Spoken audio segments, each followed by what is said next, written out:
कठो मां वाक़े ख़बर ॾींदा हलूं। डिस्ट्रिक्ट के रिपोर्टर अब्दुल सत्तार दर्स जे रिपोर्ट मुताबिक़ the international human rights bright future इदारो बराए इंसानी हुकूक ज़िला ठटे तरफ़ां दी इंटरनेशनल ह्यूमन राइट्स जी ऑफिस ते 10 डिसंबर इंसानी हुकूक जो आलमी ॾींहुं ज़िलई सदर ज़ुल्फ़कार साटी जी अॻुवाणीअ में मल्हायो वियो, जंहिंमें ज़िलई सदर ज़ुल्फ़कार साटी, सीनियर नायब सदर मलक मंजूर खासकेली, नायब सदर Afzal Khushk, general secretary Asim Ali Siddiqui, deputy general secretary Maula Bakhsh Jokhio, joint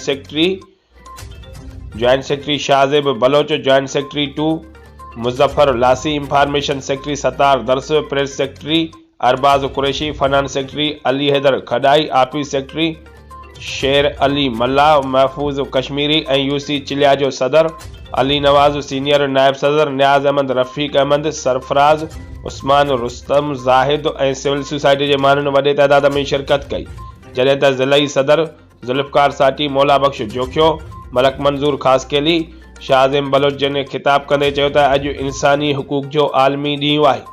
अॼु जो ॾींहुं 10 डिसंबर 1948 में अक़वाम मुत्तहिदा जी जनरल असेंबलीअ में मंज़ूर कयो वियो, जंहिंमें इंसानी हक़नि खे बहाल कयो वियो, जंहिंमें औरतुनि ते थींदड़ तशद्दुद, ग़रीबनि ते थींदड़ ज़ुल्म जबर ख़िलाफ़ इहो क़ानून पास कयो वियो त इंसानी हक़ बहाल कया वञनि, छो त हर इंसान हिते आज़ादु आहे, को बि इंसान कंहिंजो बि ग़ुलाम नाहे। वधीक उन्हनि चयो त पाकिस्तान जी आज़ादी वॾियुनि क़ुर्बानियुनि खां पोइ थी आहे।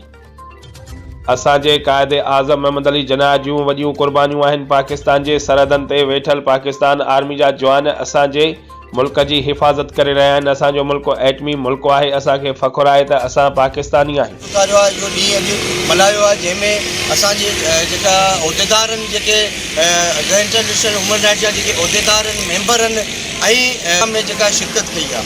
महिरबानी। पाकिस्तान जिंदाबाद।